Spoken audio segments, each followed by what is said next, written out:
કેમેરામાં દેખાતી આ લીલોતરી અને આંબાવાડિયાની સુંદરતા પાછળ એક એવો કઠોર સંઘર્ષ છુપાયેલો છે જે કદાચ દરેકની આંખે નથી ચડતો. જરા વિચારો, આપણા માંગરોળના આ ઇજારદારો પોતાનું ઘરબાર અને પરિવાર છોડીને સતત 3 મહિના સુધી આ વગડામાં રાત દિવસ એક કરે છે.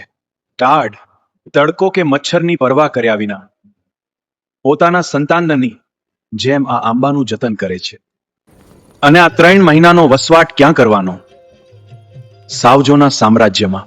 રાતના ઘોર અંધારામાં જ્યારે આસપાસ ગીરના ડાલામથ્થા સિંહોની ડણક સંભળાતી હોય, જંગલી જાનવરોનો સતત સામનો થતો હોય, લાખો રૂપિયાના જોખમે ઇજારા રાખ્યા હોય, પણ છેવટે નફો થશે કે નુકસાન એ તો છેલ્લી ઘડી સુધી નક્કી નથી હોતું. ક્યારે કમોસમી વરસાદનો માર પડે, ક્યારે વાવાઝોડું ત્રાટકે ને જોતજોતામાં આખી સિઝનની મહેનત અને મૂડી ધૂળમાં મળી જાય, એવો ડર સતત માથે ભમતો હોય છે.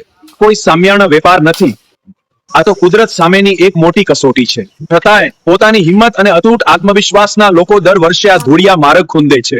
બજારમાં આવતી કેરીમાં માત્ર મીઠાશ નથી હોતી સાહેબ, એમાં અમારા આ ઇજારદારોના ઉજાગરા, પરસેવો વચ્ચે કાઢેલી રાતોની હિંમત પણ ભળેલી હોય છે.